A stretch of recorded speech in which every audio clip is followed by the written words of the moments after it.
Bienvenue dans ce débat du 12-15 sur Gabon 24. Comme le déclarait Hippocrate il y a des centaines d'années, que ton alimentation soit ta meilleure médecine. La nutrition joue un rôle crucial dans la qualité de la vie humaine. Les choix alimentaires que nous faisons ont donc une influence directe sur notre corps. Leur qualité relève donc du bien-être, mais aussi de la santé publique. Quid de la qualité de ce que nous consommons? Pour parler de ce sujet important, je reçois sur ce plateau Madame Michèle Gaba. Bonjour. Bonjour. Vous êtes nutritionniste au cabinet Jairus. Exactement. Avec vous, nous avons Monsieur Thierry David Essam, syndicaliste et leader d'opinion. Bonjour. Bonjour, monsieur. Nous allons donc parler de ce sujet qui concerne toute personne qui mange. Donc, tous les Gabonais et les Africains qui nous regardent sont concernés. Et je vais attaquer avec vous cette question, Madame Gaba, de façon globale. Est-ce qu'on peut dire que le Gabonais mange bien ou mange sainement? De façon globale. Ah, de façon globale. Alors, oui. S'il faut être franche et directe, je dirais pas vraiment. Parce que je pense qu'au fil du temps, nous avons perdu des habitudes alimentaires qui étaient essentielles.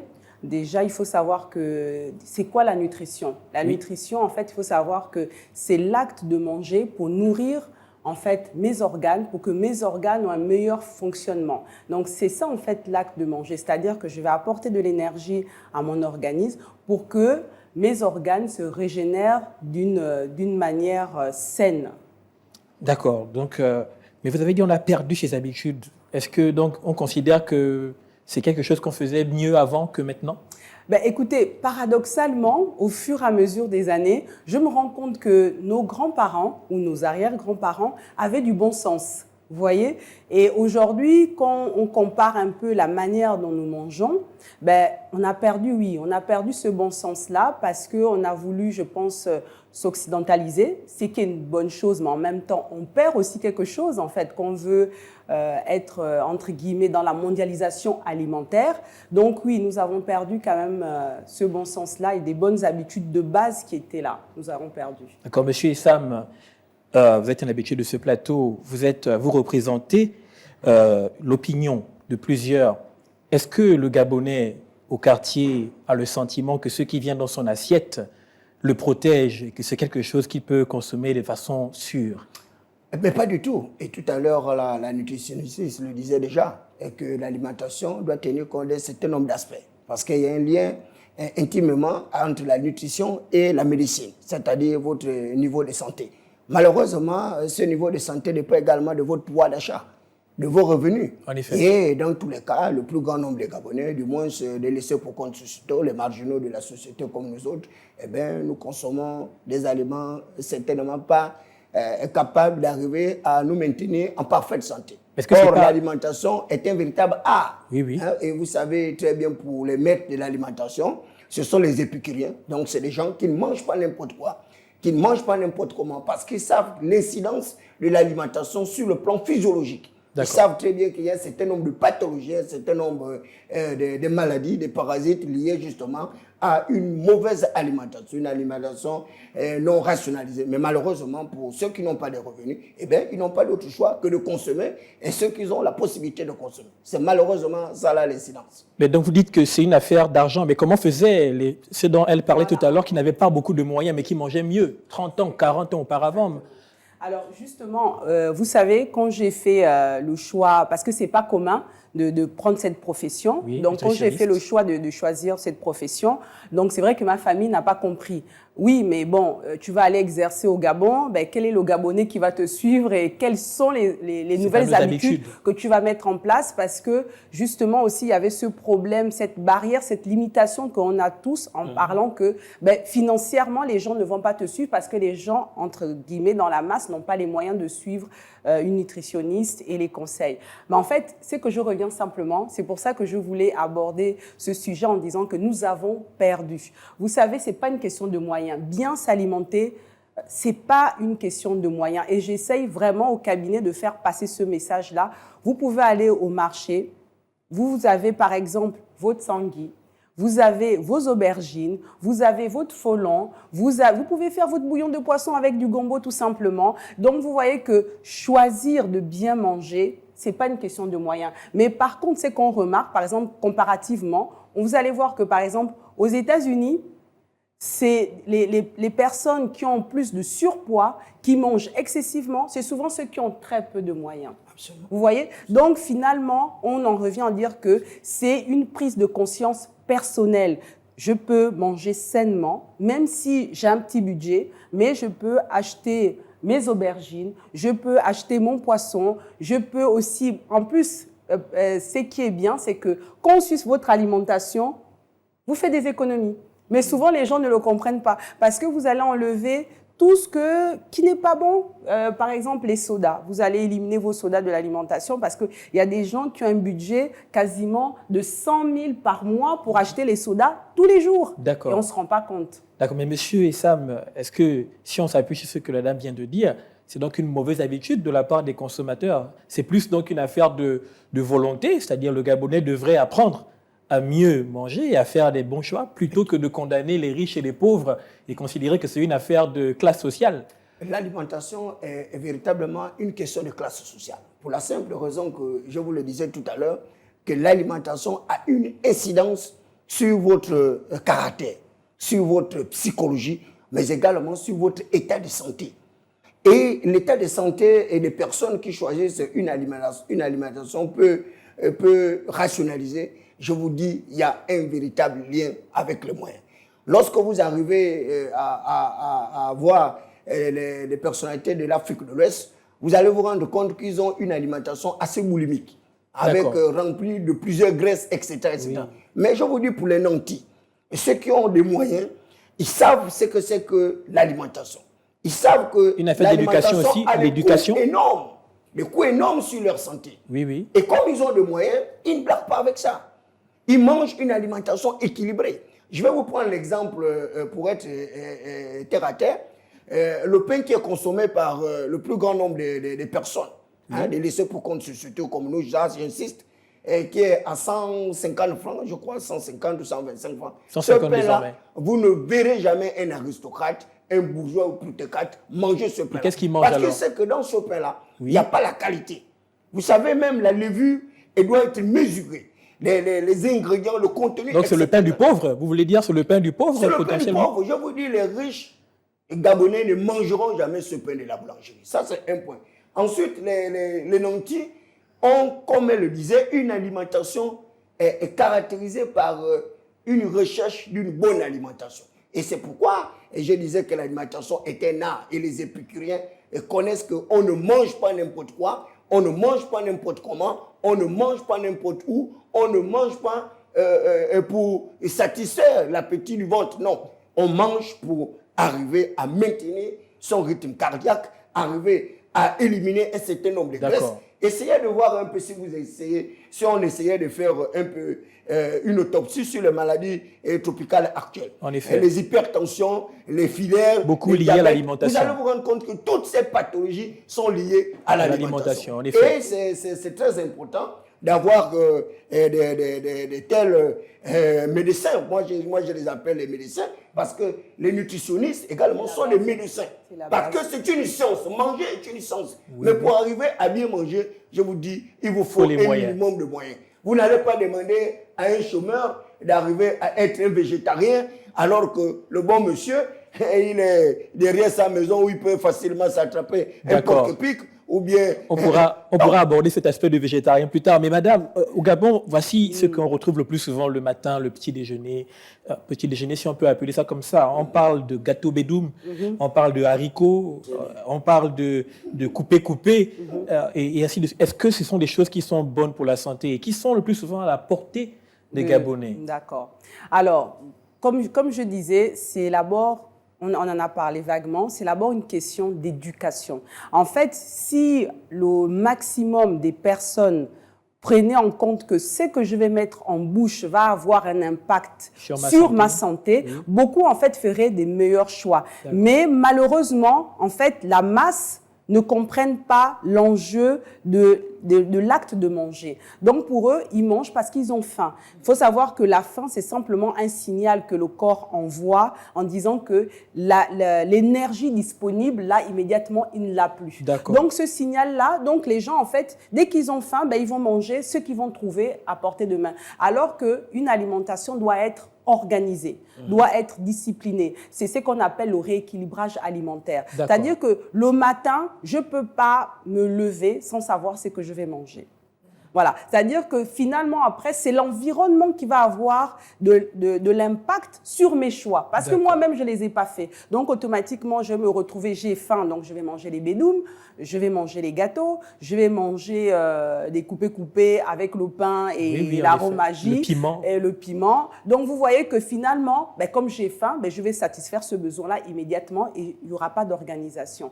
Et je reviens, par exemple, à nos grands-parents. Par exemple, le village, le matin, quand ils vont se lever, ils vont quasiment réchauffer même la nourriture de la veille. Donc, ça va être, par exemple, un doigt de banane à la vapeur. Ça va être peut-être un morceau de poisson qu'ils ont laissé la veille, mais ça ne va pas être dans les mêmes quantités. Donc, vous voyez que là, ce qu'ils vont manger, c'est des aliments qui sont sains, qui n'ont pas été transformés par l'homme, par l'industrie. Si je prends, par exemple, la farine qui a été déjà transformée, qui a été déjà raffinée, c'est que la farine aura beaucoup plus de sucre. Donc, la probabilité de me faire augmenter la glycémie. Donc, les produits chimiques ont un rôle à jouer dans comment dire, le caractère, on va dire, malsain de nos aliments. Ben, la transformation des aliments. C'est-à-dire que dites-vous toujours que, bon, moi, il y a des moments au cabinet, on me dit, oui, mais moi, par exemple, je bois le jus, bon, je ne cite pas de marque, mais je bois les jus en carton parce que c'est écrit naturel.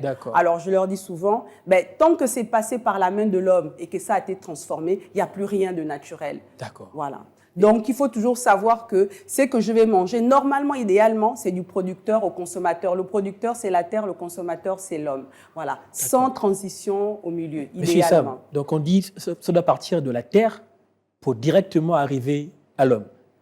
Bon, on sait que nous avons des autorités en place qui essaient de pouvoir fournir les marchés, c'est-à-dire depuis les importations au port, que ce soit par les différents moyens de transport.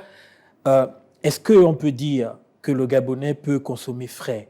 Vous voyez, c'est-à-dire la consommation du frais, c'est-à-dire le poisson pêché, on le prend, le poulet tué, on le mange, la viande, on a l'impression que le surgelé a remplacé quasiment tout ce qui est dans nos assiettes. Pourquoi ça? Mais le surgelé, vous le rencontrez ou dans quelle famille? Toujours dans les familles précaires. Aujourd'hui, demandez à un Gabonais de ne pas manger les ailes de poulet, de ne pas manger le poulet, le cuisse de poulet et faire des préférences pour autre chose, c'est quasiment difficile. Vous avez le prix d'un kilo de queue, ou bien d'un carton de queue, ou bien d'un carton de poisson. Donc, le choix nous est presque imposé à cause de nos conditions sociales assez précaires, assez difficiles. Comment on change Pour arriver à changer cela, eh bien, il faut des tels médecins, il faut des véritables nutritionnistes, avec des médecins. Et on abandonne le surgelé. Et ce marché, qu'est-ce qu'il devient? Il faut arriver à expliquer les gens les incidences, les conséquences d'une mauvaise alimentation. Tout à l'heure, je le disais. Dès lors que vous allez vous rendre compte qu'une consommation trop excessive de certains aliments graisseux va vous entraîner dans des comorbidités, des accidents cardiovasculaires, vous allez commencer à faire attention. Mais, je vous le dis, l'alimentation est une question de santé publique. Il faut que le pouvoir public, comme vous le disiez tout à l'heure, là, arrive à réfléchir sur la lutte contre la mauvaise qualité d'alimentation. Avec les lobbies que nous avons, des lobbies, des personnes qui importent des produits, il y a des étrangers, des personnes qui ont du pouvoir, qui arrivent à pouvoir imposer leurs produits sur le marché, qui n'est pas forcément de très bonne qualité. Non, mais c'est parce que... Est-ce qu'il faudrait lutter contre ça? Il faut que... Non, pour lutter, vous savez qu'il y a les déséquilibres alimentaires, et sont des questions quand même d'envergure. Et c'est pourquoi les pouvoirs publics doivent prendre ces questions-là avec beaucoup de sérieux. À l'époque, lorsque le chef de l'État parlait du projet Graines, par exemple, et le projet Graines nous aurait permis de lutter contre la mauvaise qualité d'alimentation.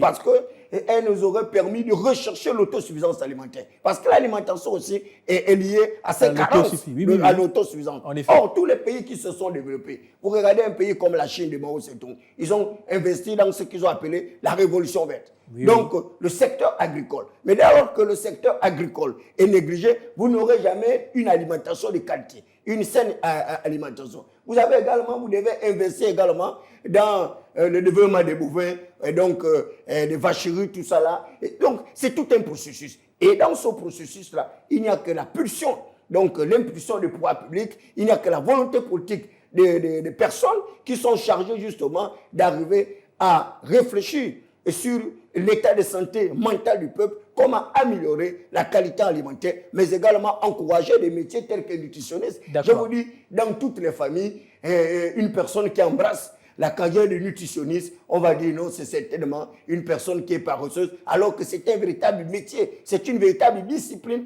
qui permet de faire en sorte que nous puissions éliminer progressivement un certain nombre de bactéries, un certain nombre de microbes, pour que nous ayons une saine santé. Madame Gaba, M. Essam vient d'aborder un point, il a parlé de la Chine, de Mao Zedong. L'Asie est connue et reconnue pour avoir une certaine qualité dans leur alimentation. Et on parle souvent du Japon. Longévité. Il y a la Grèce aussi. Voilà, on parle du Japon souvent qui consomme, on va dire, en grande majorité des produits qui viennent de l'eau. Donc le poisson et ces choses-là. Mais on sait au Gabon actuellement le prix des poissons. Nos poissons qui sont pêchés ici au niveau du pont Nomba ou ailleurs coûtent excessivement cher, comme disait tout à l'heure M. Essam. Est-ce qu'il y a une façon de contourner cette cherté et de pouvoir toucher à ces produits qui sont pourtant là, on a des eaux, on a tout ce qu'il faut pour manger mieux, mais dans votre domaine, comment vous arrivez à contourner cette difficulté?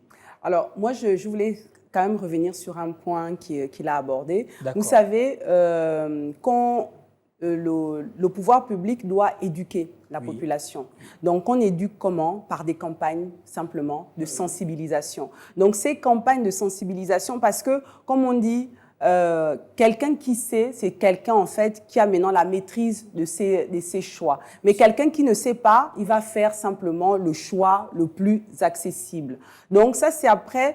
Parce que vous savez que de moins dans une société, on va dire non, on va négliger par exemple l'alimentation ou l'acte de bien manger pour la population. Mais il faut savoir que par exemple, des structures comme la CNAM-GS, c'est des structures qui accompagnent les malades. Donc, si c'est pour se retrouver par exemple dans 10 ans avec un taux de diabète à gérer, vous voyez que les caisses vont se vider très rapidement. Si c'est pour ça se retrouver dans 10 ans avec des AVC, donc vous voyez que des maladies cardiovasculaires, finalement, vous allez en fait impacter une société qui va devenir en fait plus une société malade qu'une société saine.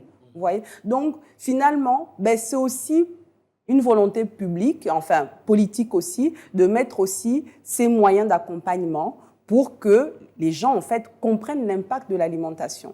D'accord. Pour revenir maintenant par rapport à votre question sur la Chine, vous savez, il y a quelques années, je ne sais pas, quand j'étais à la fac, on disait que la Chine, comme ils sont plus d'1 milliard, ils vont avoir un problème d'alimentation. Oui. Mais c'est l'inverse. En effet. C'est l'inverse. Parce que finalement, ils ont pu contourner, ils sont restés sur leur alimentation de base. Il y a 1 mois, j'étais en Chine. Vous savez, c'est qu'on nous sert au petit déjeuner, c'est la nourriture, c'est les légumes, c'est un peu des œufs. Voilà, il y a très peu de il n'y a pas de viennoiserie, en tout cas à l'hôtel où je suis descendue, j'étais même surpris. Ils n'ont pas beaucoup changé en fait. Ils n'ont pas beaucoup changé. En fait, leur alimentation est restée quasiment la même qu'il y a 40 ans. Vous voyez? Donc, ils vont manger du poisson. C'est vrai que souvent, les gens ne comprennent pas. Par exemple, au cabinet me disent, oui, mais les Chinois mangent beaucoup de riz. Pourquoi ils ne grossissent pas? Mais il faut savoir que c'est déjà le riz qui est cuit déjà à la vapeur ou à l'eau. Donc, ce n'est pas le même mode de cuisson qu'ici. Et c'est des petites quantités. Et ils commencent toujours leur alimentation par soit un bouillon de poisson, par des légumes. Vous voyez, donc finalement, le fait de mettre des légumes dans votre alimentation, vous ne pouvez pas imaginer, c'est-à-dire que quasiment à plus de 80, j'exagère pas, à plus de 80%, vous êtes déjà quelqu'un qui vous soigne au quotidien. Parce que le légume, comme le légume a des fibres, le légume va permettre de réduire les apports en sucre dans votre alimentation. C'est-à-dire que même pour les gens, par exemple, qui ont du diabète, ça, c'est les recommandations. Légumes à chaque repas. Et le taux de sucre va s'équilibrer. En même temps, pour les personnes qui ont des problèmes de transit, de constipation, ça va aider au niveau du transit. Ça va amener les minéraux parce que les légumes viennent de la terre. Qu'est-ce qui va vous amener les vitamines, le fer, les minéraux? Ben, c'est parce que c'est venu de la terre. Donc, le fait de préparer ce légume qui vient de la terre, c'est là où vous avez les minéraux, vous avez les vitamines. D'accord. Vous voyez? Donc, quelqu'un déjà qui met les légumes dans son alimentation au quotidien, c'est déjà à plus de 80%. C'est une victoire déjà. C'est déjà une victoire. Et Monsieur Issam, le Gabonais n'a pas la main verte. On ne peut pas se mentir, on sait que ce n'est pas quelque chose que nous avons l'habitude de cultiver, c'est-à-dire aller planter, même à la pêche. On sait qu'on a nos amis expatriés qui nous ont supplantés dans ce domaine. Est-ce qu'il ne faudrait pas qu'on revienne, on va dire, à la terre pour pouvoir justement pallier ce phénomène-là? Mais absolument. Vous savez que le secteur agricole, c'est le levier même de la croissance. Lorsqu'on va vous parler des mécanismes justement de stimulation de la croissance, on va vous parler et prioritairement d'abord du secteur primaire, qui est celui de l'agriculture. Dans l'agriculture, vous avez tout. Vous avez la pisciculture, vous avez tout ce qu'il faut pour pouvoir aider déjà les populations à sauter et suffire alimentairement. Ensuite, on a les autres secteurs d'activité. Moi, je pense que c'est beaucoup plus des choix, hein, une volonté politique. À l'époque, on avait vu, par exemple, dans un passé relativement long, où à l'école primaire, on nous apprenait les travaux manuels et nous faisions des espèces de jardins un peu partout. C'est cette culture-là que Mao Tse-tung avait implanté à l'intérieur du cerveau des Chinois. Les Chinois, partout ils vont dans tous les pays du monde entier, vous les verrez toujours avec leur petit potager. En effet. Ils n'achèteront jamais des légumes quelque part ou dans un marché, non. Ils ont leur potager et ils consomment des aliments frais, comme elle le disait également. Nous avons également eu un autre souci. Moi, j'ai essayé de regarder un peu par rapport à l'alimentation. Vous avez vu un peu les huiles. Oui. Vous arrivez en Bolo, lorsque vous voyez la diversité des huiles, je vous dis, vous tombez de nuit. Tout de suite, vous vous rendez compte que, mais effectivement, nous sommes en train de nous empoisonner. Ouais. Et l'huile des nantis, je vous dis, elle a une qualité, elle a un raffinage, elle tient compte de beaucoup de commodités. Parce qu'ils savent ce que c'est que la santé. Ils savent les incidences d'une mauvaise santé liée à une mauvaise alimentation. Parce qu'une fois que vous avez accumulé cette espèce de graisse et que vous ne connaissez pas comment est-ce qu'il faut éliminer progressivement ces graisses, vous n'avez pas la culture d'aller vers un nutritionniste. Mais même vous allez progressivement... Même faire du sport, un peu du sport aussi. Même le sport. Progressivement, vous allez vous détruire. Et c'est pourquoi j'insiste, comme je le disais, sur l'éducation. Et à l'époque, on voyait Tchitcho Bello, nous étions en train de rigoler lorsqu'il venait avec ses cocktails. Ça nous rigolait, on était enchantés, alors que Tchitcho Bello était en train de nous expliquer comment il fallait justement changer ce processus alimentaire pour que nous ayons une vie de santé pleine d'espérance. Mais l'alimentation, je vous l'ai dit, est liée au pouvoir d'achat, liée au revenu, liée également à l'espérance de vie. Parce que si vous vous alimentez très mal, eh bien, vous allez amoindrir votre espérance de vie. Donc, ce n'est pas par hasard qu'au Japon, les gens arrivent à plus de 90 ans, 100 ans. On arrive à avoir beaucoup plus de vie au Japon. Oui. Donc, il y a un vieillissement de la population. Alors que chez nous, on arrive à avoir justement des personnes qui meurent très jeunes. Pourquoi? Pour la simple raison qu'on a négligé leur alimentation. Excusez-moi, je vais chuter par là. Oui. Et pour vous parler de mon propre cas, je suis né d'une famille plutonienne. À savoir que mon père avait à plusieurs femmes. Et je vous le dis, dans une maison de pratiquement 27 personnes, il est difficile pour vous, quasi impossible, voire même improbable, d'avoir une alimentation saine. Et à cette époque-là, j'avais comme une espèce de dégoût. Parce qu'il y avait le chichiro qui était devenu pratiquement notre plat quotidien.